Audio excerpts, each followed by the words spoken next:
Hi there, Dee Sewell from Greenside Up in Carlow. It's been fantastic to be here with you this afternoon at the Childminding Ireland Conference in Athlone.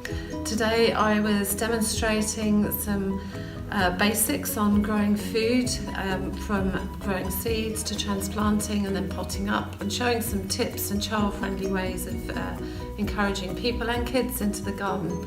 Make it fun, make it colourful.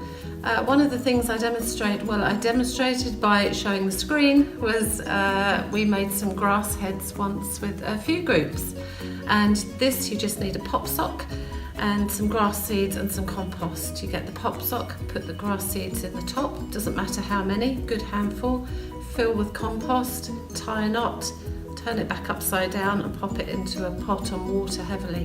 When it's dried out a little bit, you can start to decorate the grass head with different fabrics or pens, waterproof pens, and then as the grass grows with the watering, you can then put the grass in plaits or ponytails or cut it into mohicans, and it's just a bit of fun and just a bit of way of demonstrating how seeds grow.